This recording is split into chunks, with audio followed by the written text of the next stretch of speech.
Welcome to NTD Evening News. Our top story tonight, President Trump is set to speak with Xi Jinping.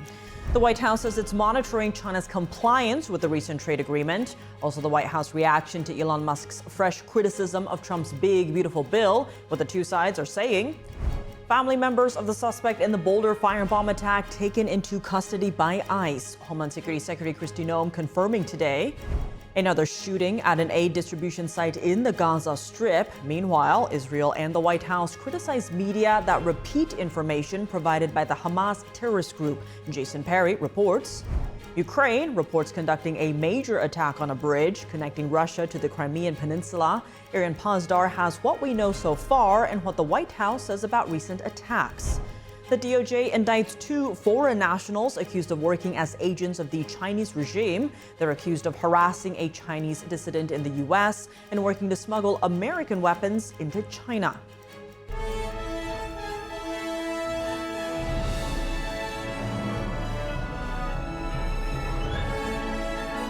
This is NTD Evening News, live from our global headquarters in New York City. Here's Tiffany Meyer. Good evening, and thank you for joining us tonight. Amid heightened tensions, the U.S. is closely observing China's compliance with the recent trade agreement, which President Trump accuses China of breaching. The White House adds that President Trump will soon be speaking with China's Xi Jinping. NTD's White House correspondent Iris Tao has more.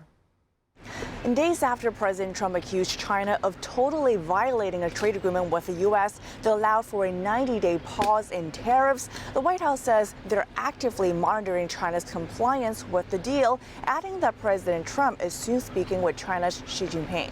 The administration is actively monitoring China's compliance with the Geneva trade agreement. I know the United States, on our end, we have complied with the terms that we set. And as you all know, and I know there's a lot of interest in it, there will be a leader-to-leader talk very soon. While China denies violating the trade agreement, U.S. Treasury officials made clear that China is breaking its promise to lift export controls on critical minerals, which are key to the auto and defense industries. They are slow walking the exporting of the critical minerals of magnets in particular that are supposed to be unlocked by that agreement. And so unfortunately, we are getting back to exactly the non-tariff barriers that we have been working with China on for years.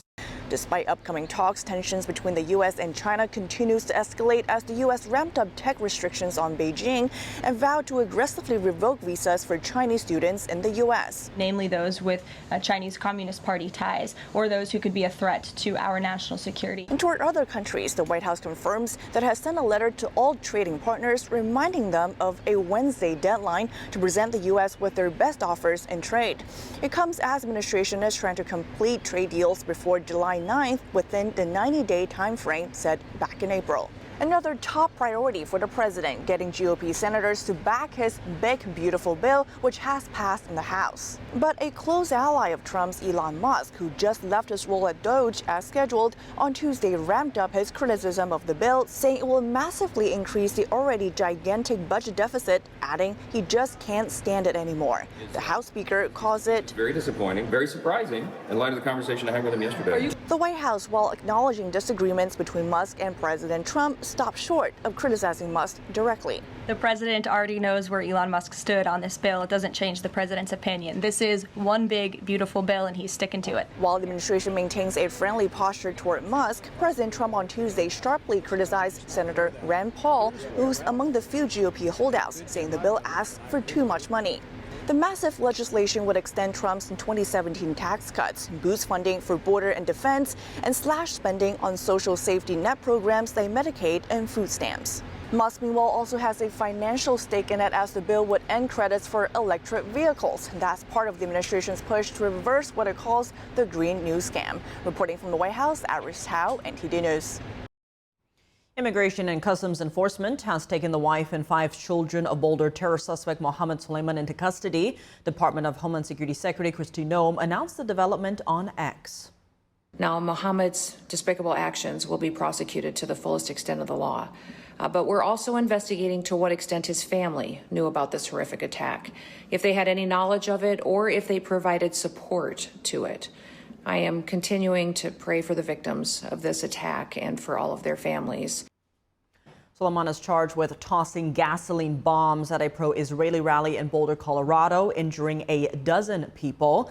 Police said the Egyptian national admitted that he had planned his attack for a year and that he wanted to, quote, kill all Zionist people. Soleiman also allegedly told investigators that he had learned how to make the firebombs on YouTube. Federal authorities said Soleiman is in the country illegally after he overstayed a tourist visa. Students and residents in Colorado are reacting to Sunday's attack. Jewish students are sounding the alarm on violent anti-Semitism across the nation. NTD's Andrew Thomas has the story. Beneath the idyllic Rocky Mountains, Boulder residents are trying to cope with Sunday's attack. Colorado State University student Alexandra Posnock left flowers at the scene to honor the victims. My first reaction was, oh my gosh, this happened in our community, but I wasn't shocked because this happened last week in New York with Yaron and Sarah, and this has continued to happen at every protest. People have been pepper sprayed, Jews have been attacked. Ethan Babbage struggled to describe his emotions. The Arvada, Colorado resident spoke softly. I felt a lot of shock. I didn't quite know how to process it. There was some anger, there was sadness, grief, a lot of things mixed together, and today I've really been kind of sitting with all of that and trying to be with it. University of Colorado graduate Gil Esqueo met a friend at the site of the attack on Pearl Street Mall. They both wore Star of David necklaces while strolling with their dog. I believe this was probably inspired by the DC attack that happened recently. I'm terrified to find out who gets inspired by this attack. I only pray that someone will be there who has the wisdom to know the right from wrong and the courage to act on what's right. Posnock is worried about positive reactions to the attack. I have seen people online openly celebrating this attack, saying that they deserved it because they are Zionists. And when we just shrug this off and say, oh, these people just disagree with us, no, they disagree with the fundamental values of American society. Babbage says the world needs to take notice. This kind of pain and suffering has been going on in our world for a long time. And it's heartbreaking to see it up close. And I think we can't ignore it, is the first step. Esqueo says many Israelis just want peace. Speaking on for a lot of Israeli people in Israel, we want the war to stop. We want the fighting to stop. We want our sons and daughters to come home. We want the hostages and the bodies to be returned, to be buried properly and given the right respect. Andrew Thomas, NTD News. In the Gaza Strip, another shooting today at a newly established aid distribution center. Israel says their own troops fired at suspicious individuals who were advancing toward them. And Israel also had stern words for media companies that repeat information provided by the Hamas terrorist group. NTD's Jason Perry has the story. Thousands of residents in the Gaza Strip have recently been getting food from the newly established aid distribution sites in the territory. However, there have been multiple reports of shootings taking place near the site since they opened. And on Tuesday, more shots were fired, this time near an aid distribution site in Rafah. Witnesses blamed Israel for the shooting. Gunshots were fired at us and people fell dead on the ground. If they want to feed us, then why are they placing knives on our necks? Why are they slaughtering us? Israel's government spokesman David Mencer said that Israeli troops noticed some individuals who had deviated from the approved access route more than 500 yards away from the distribution center. Now, our troops diligently issued warning shots. And as some of the suspects continued, despite these warning shots, advancing towards the troops in a threatening manner, further fire was directed near these specific individuals. This comes after Israel released a video on Sunday showing gunmen firing at people waiting to get food at an aid distribution site. Before the footage was released, many media outlets had reported that Israeli troops were the ones shooting people waiting for aid. Mencer had a message for media that repeat information provided by the Hamas terrorist group. These aren't isolated errors. This is a pattern. Hamas lies, the media amplifies, and Jews are murdered in DC or their satellite in Boulder, Colorado. And then maybe there's a correction, maybe there isn't. But by then, unfortunately, Israel's reputation has been torched. White House Press Secretary Caroline Leavitt was also asked about the recent shootings near aid distribution sites in Gaza, and she pointed to the media as well. Unlike some in the media, we don't take the word of Hamas with total truth. We like to look into it when they speak. Unlike the BBC, who had multiple headlines. They wrote, Israeli tank kills 26, Israeli tank kills 21, Israeli gunfire kills 31, Red Cross says 21 people were killed in an aid incident, and then, oh wait, they had to correct and take down their entire story, saying we reviewed the footage and couldn't find any evidence of anything. Oh. Okay. And she suggested journalists to look more into reports to reduce the amount of misinformation on this front. Jason Perry, NTD News. Ukraine reports striking a major bridge connecting Russia to the Crimean Peninsula. This comes just days after a Ukrainian drone attack on Russian airfields. The White House commenting today on Ukraine's attack. NTD's international correspondent Ariane Postar has the war update. Ukraine's security service posted this video saying it shows an explosion at a bridge connecting Crimea to Russia. Ukraine says it used over 2,400 pounds of explosives. They were detonated early Tuesday, damaging underwater pillars. The rail and road bridge is a key supply route for Russian forces in Ukraine. Kiev says it was the third Ukrainian strike on the bridge since the start of the conflict. The country's security service also says that the bridge is now effectively in an emergency condition. It added that no civilians are reported dead or injured after the operation. It was not possible to independently confirm the claims. Moscow didn't comment. The attack came just a few days after Ukraine reportedly used drones to destroy multiple Russian bombers that can fire long-range cruise missiles. On Tuesday, the White House was asked what President Trump thinks about the Ukrainian drone attack. The president does not want to see this war prolonged. He wants the fighting to stop, he wants people to stop dying, and he wants this to be solved at the negotiating table. Was President Trump informed in advance by Ukraine that the attack is coming? He was not. And Russian officials say at least 700,000 people in southern Ukraine are without power on Tuesday. This affects 2 Ukrainian regions currently controlled by Russia. This comes after Ukrainian drone attacks and shelling reportedly knocked out electricity substations. The attack appears to be one of the largest of its kind on Russian-held territory since the conflict began. There was no immediate comment from Ukraine. And a delegation from Kiev is in Washington on Tuesday, meeting with Special Envoys General Keith Kellogg and Steve Witkoff. The Ukrainian representative said, we discussed the situation on the front line, the outcomes of the meetings in Istanbul, and the importance of strengthening sanctions against Russia. Ariane Postar, NTD News. The Justice Department just indicted 2 foreign nationals, one from China and another from the UK. They allegedly harassed and threatened a Chinese dissident in the U.S. on behalf of the Chinese Communist Party. NTD's Washington correspondent Jack Bradley has the details. The Justice Department indicted 2 foreign nationals allegedly working for the Chinese Communist Party to silence Chinese dissidents on U.S. soil. The accused are Sui Guanghai, a Chinese national, and John Miller of the UK.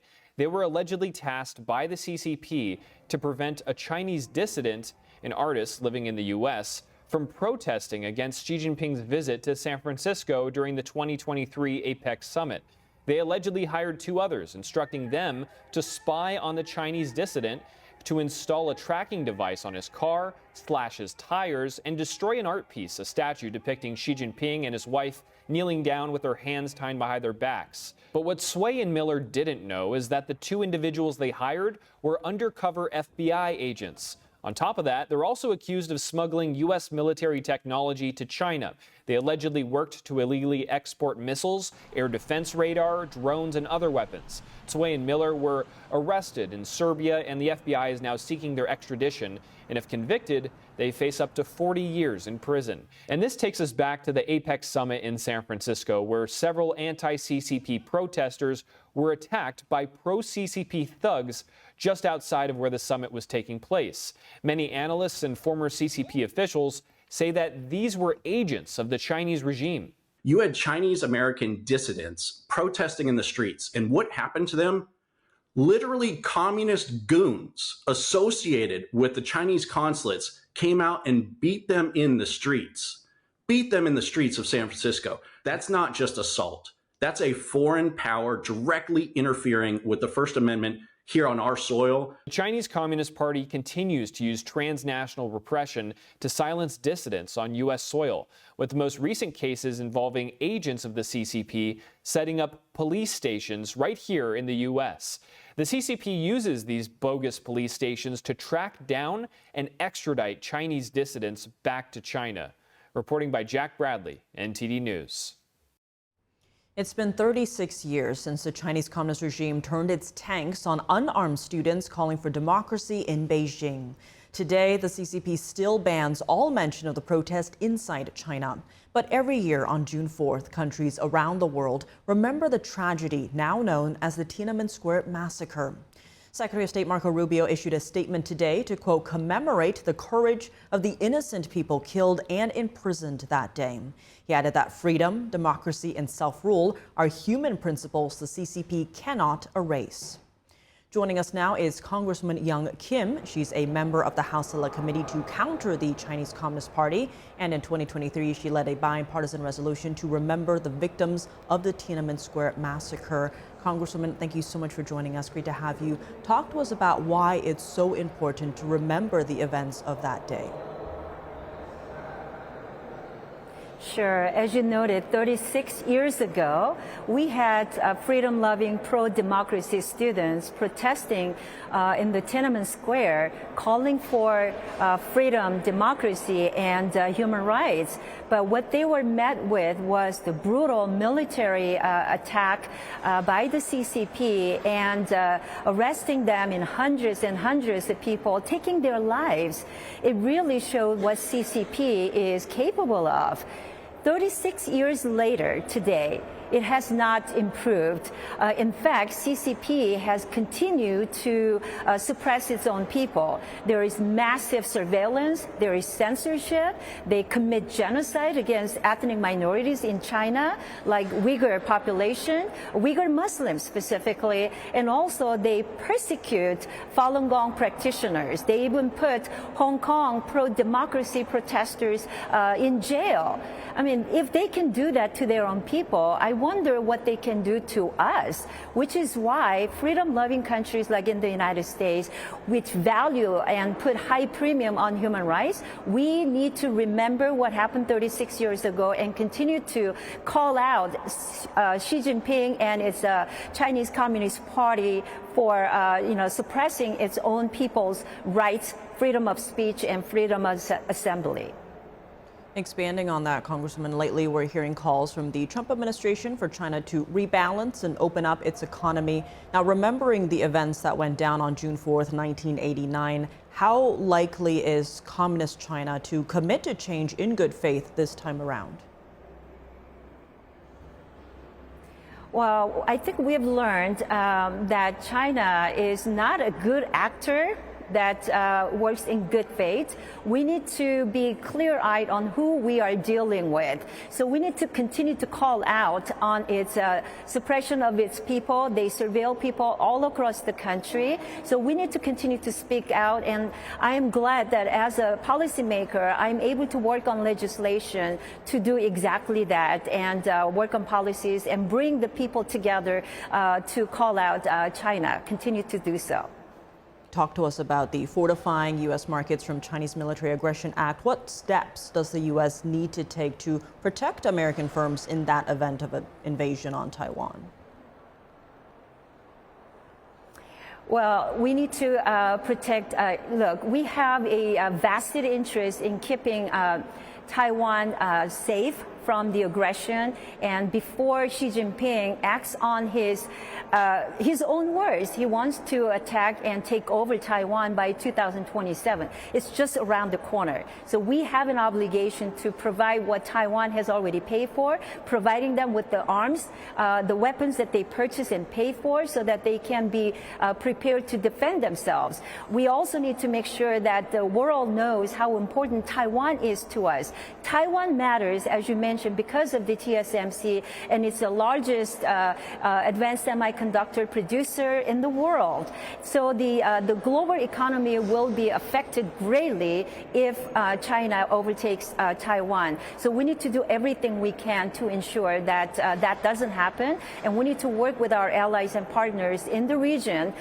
to ensure that Taiwan is supported by freedom-loving countries. It is such an important flashpoint in the Indo-Pacific. And Congresswoman, I want to dig into one of your earlier points about the Trump-Xi call. What are you expecting to come out of that, especially in regards to trade and Chinese student visas? So I know Secretary Rubio and State Department has just announced that they will be revoking a lot of the student visas, and it applies to students from China and Hong Kong. Obviously, the intent is to strengthen the vetting process for the student visas from China, especially because, you know, they come here to be educated in our fine institutions, and they focus on studying, receiving graduate and PhDs in Stanfield, science, technology, engineering, and math. And now they're not just getting these for, you know, if this, again, it's different if you're coming to the United States to study music, dance, and entertainment. That's one thing. But when they come and get those degrees in Stanfield, and we do not allow them to stay here and innovate and become entrepreneurs, they have to go back, and they will be probably employed by the Chinese government, and they will be utilizing the education that we provided them, perhaps to work against us. So it is really important that we vet the process for anyone who's coming from China, to properly vet them so that there is no national security threat. So we're doing this to protect our U.S. national security and economy.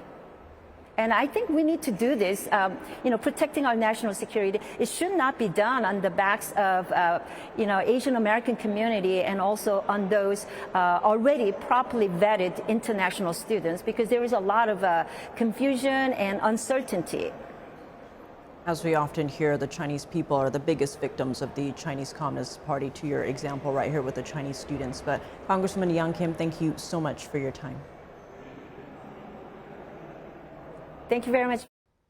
South Korea will soon have a new leader. Liberal candidate Lee Jae-myung is on track to take office. That's after exit poll results showed him well ahead of his opponent, who has conceded defeat. A joint exit poll showed Lee with nearly 52% to conservative candidate Kim Moon-soo's roughly 39%. Kim conceded the race to Lee in a speech early Wednesday local time, congratulating him on his victory and saying that he humbly accepts the people's decision. The election comes 2 months after conservative President Yoon Suk-yeol was removed from office over his short-lived martial law declaration. Lee is expected to be sworn in as early as Wednesday for a 5-year term without the usual 2-month transition period. Critics have accused Lee of leaning toward China and North Korea and distancing South Korea from the U.S. and Japan. Coming up, a federal judge tosses California's challenge to President Trump's tariffs, what it means for the legal fight ahead. And on Capitol Hill, senators debate whether federal judges are working against the Trump administration or just doing their jobs. Jason Blair has the key takeaways from today's hearing after the break.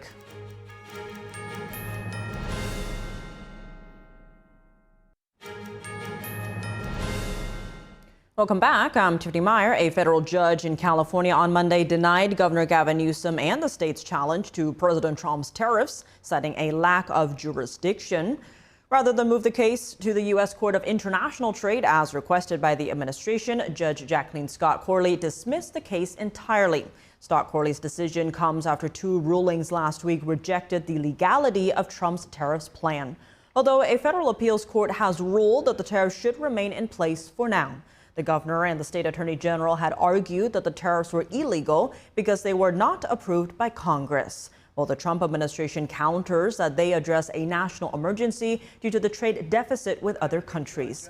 The dismissal leaves the door open for the governor to appeal to the U.S. Ninth Circuit Court of Appeals.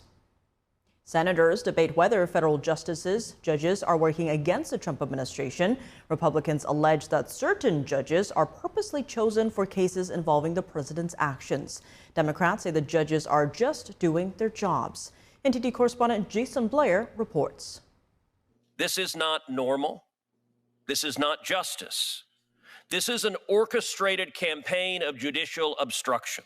He's breaking the law and doing it a lot, and judges are doing their job. On Capitol Hill, senators debate on whether or not judges are overstepping their boundaries and taking aim at the Trump administration. That the number of nationwide injunctions issued in the first 4 months is greater than the entire 20th century and is greater than all of the nationwide injunctions issued against Bush, Obama, and Biden combined. We can deal with universal injunctions, but the all-out assault on judges because they make decisions, which is the job is they have to do. And the decision is, has a president exceeded his authority?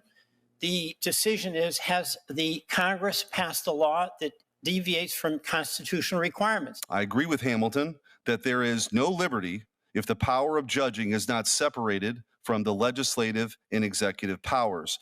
But this runs both ways. There can be no democratic accountability, no Republican government with an overly activist judiciary that allows over 600 judges to wield limitless power. It's not just me saying that. Trump-appointed judges from across the country have struck down his illegal actions, holding, for instance, that Trump can't punish the AP for its reporting, that his misuse of the Alien Enemies Act is illegal. Democrat Senator Dick Durbin says that President Trump has issued almost as many executive orders in under 5 months as President Biden did in his 4-year term. Many are flat out on their face illegal, as any first-year law student could tell you. Senator Cruz responds, alleging that specific judges are intentionally being assigned to cases involving the president. Nor did they address the disturbing fact that of the 40 universal injunctions that have been issued in the last 4 months, 35 of them came from the same 5 judicial districts. Senator Schmidt says that Congress needs to take action. We must act here in the Senate to fix these issues. Article 1 isn't alone in this. The Judicial Conference and the Supreme Court must get their houses in order as well. Reporting in Washington, D.C., Jason Blair, NTD News. And what do everyday Americans think about the nationwide injunctions against President Trump's agenda? Are they examples of judicial overreach or simply government checks and balances? NTD's Sam Wong was out on the National Mall in D.C. to hear from the people. Which one of President Trump's policy would you say is most impactful so far?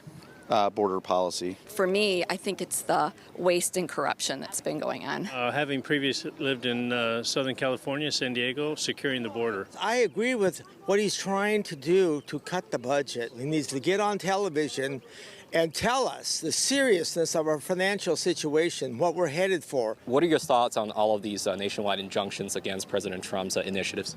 Well, it's standard politicking, so they're using everything that they can to stop him. For his responsibility, I have a very hard time with my toddler telling me that I'm not able to do what I, as a parent, am entitled to do. The courts have taken over. Their job is to make rulings on actions, not to set policy, and that's what they're basically doing. They're undermining the president of the United States and the Congress, too. And if he is stepping out of line, I do think that it's okay to rein him in, but I don't think he's doing too much that's out of the line. What do you say to people on the outside who think this is proper checks and balances, all of these legal actions against President Trump? I say it's a big waste of taxpayer money, but I suppose if it makes them feel better at the end of the day, whatever.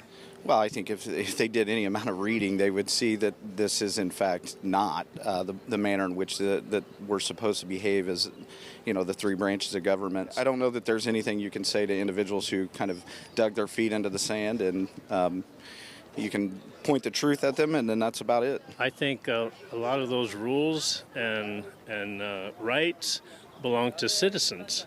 If a foreign invader came here, He doesn't get to land here and say, hey, I got rights before you shoot me. Yes, we have a checks and balances, but the framers did not want the courts to have that kind of power, because then once again it can be an oligarchy. You can have this select bunch of people that throw the monkey wrench in. That's not what the framers wanted. How could you run a country? Coming up, the House Freedom Caucus has urged Speaker Johnson to immediately put the White House's $9.4 billion rescissions package to a vote on the House floor. Luis Martinez reports from Capitol Hill. And Education Secretary Linda McMahon says her agency's new budget aims to give power to states and local communities. It calls for a 15% reduction in the department's funding. David Lamb brings us the details after the break.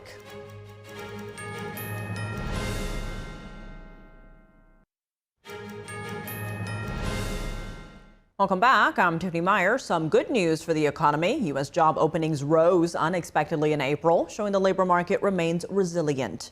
The Bureau of Labor Statistics said there were an estimated 7.4 million job openings at the end of April. That's up from 7.2 million in March. Economists were expecting a drop in openings for a third month in a row. This now signals a potential undercurrent of strength in the labor market, despite broader economic uncertainty. Employers are also bringing more people on board. Hiring jumped to its highest rate in 7 months, and the number of estimated hires was the highest in nearly a year.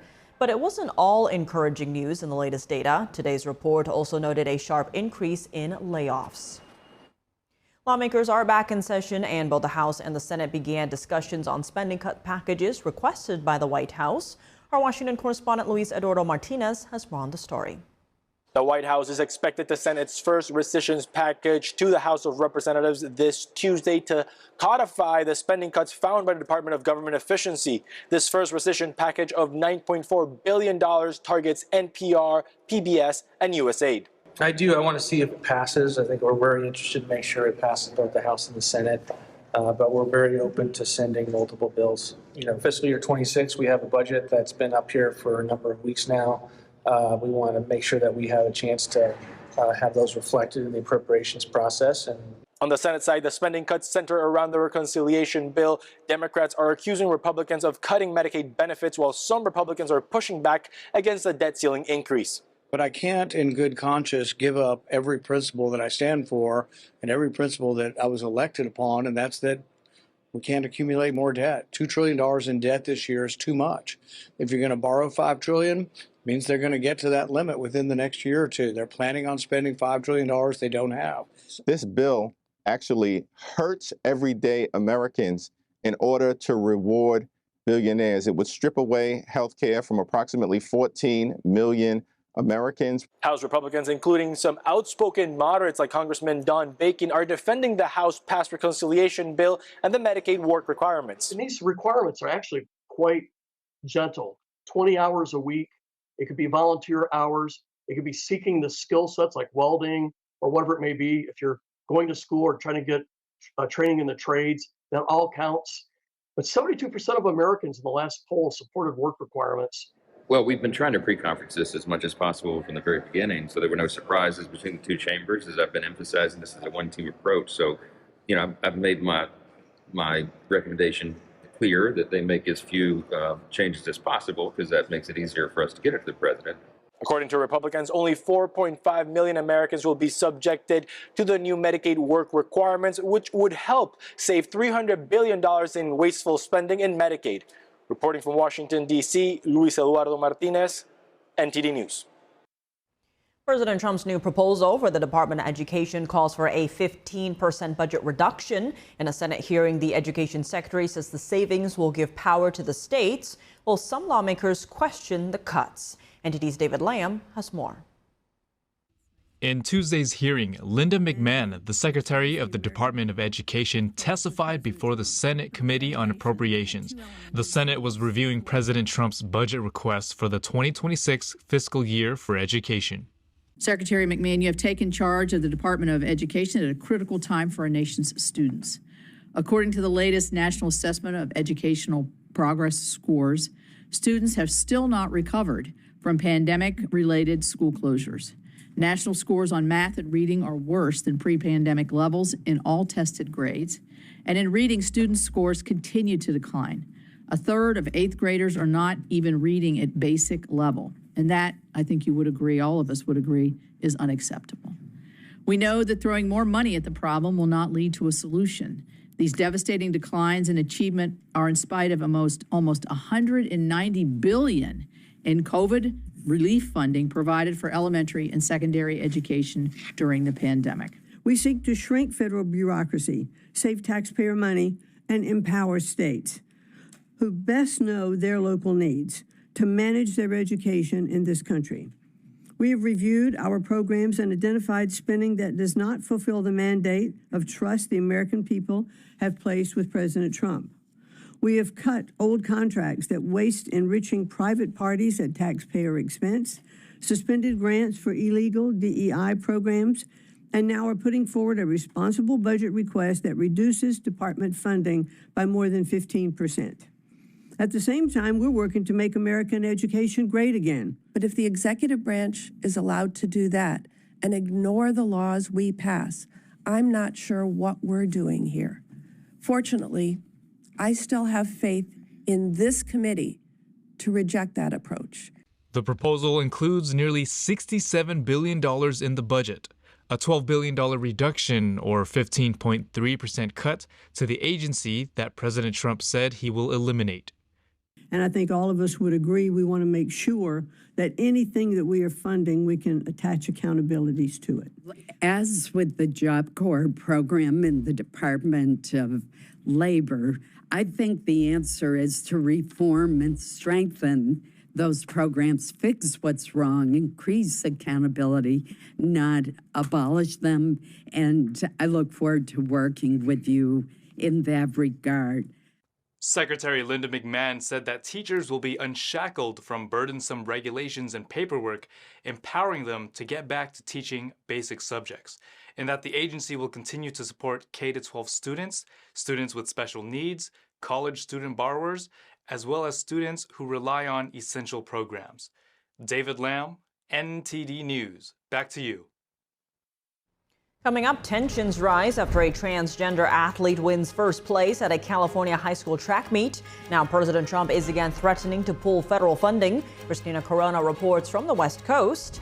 And in the NBA, shocking news from New York as the Knicks part ways with their head coach. Dave Martin joins us to discuss when we return.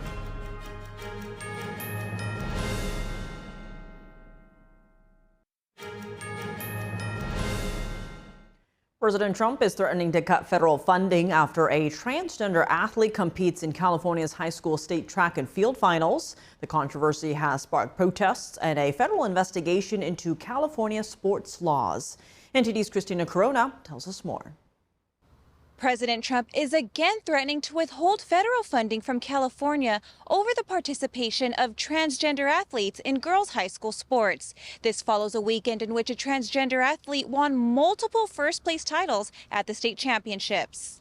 Trump is also calling out California Governor Gavin Newsom over the way the state is handling the matter. Transgender athlete A.B. Hernandez won 2 gold medals and a silver medal at the state track and field finals on Saturday. In response, Trump posted on Truth Social Monday, a biological male competed in California girls' state finals, winning big despite the fact that they were warned by me not to do so. Trump went on to say that Newsom fully understands large-scale fines will be imposed. A.B. Hernandez, a junior at Jurupa Valley High School, won the girls' long jump and triple jump at a regional meet in May and qualified for the state championships. Trump said that Hernandez shouldn't be allowed to compete in the finals and threatened to withhold federal funding. Trump commented last week that as a female, this transition person is practically unbeatable. Trump also said he was ordering local officials to block the athlete from competing in state finals. However, on Friday, the California Interscholastic Federation announced a rule change allowing female athletes to share the podium and receive full team points for placements they would have earned if not for transgender competitors. A small group of protesters gathered outside the stadium Friday ahead of the meet to oppose Hernandez's participation.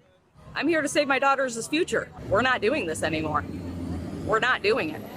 We have the law behind us. Just because California doesn't want, the politicians don't want to get on board, that doesn't matter. We're not doing this anymore. The Justice Department is warning California public schools they could face legal action. In a letter, Assistant Attorney General Harmeet Dillon said a policy allowing trans athletes to compete in girls' events may violate the 14th Amendment, which deprives female students of equal athletic opportunities. The Department of Justice has given schools until June 9th to confirm the rule won't be enforced or risk legal consequences. President Trump didn't specify how much federal funding might be cut or when the cuts could take effect. Reporting from the city of El Monte, Christina Corona, NTD News.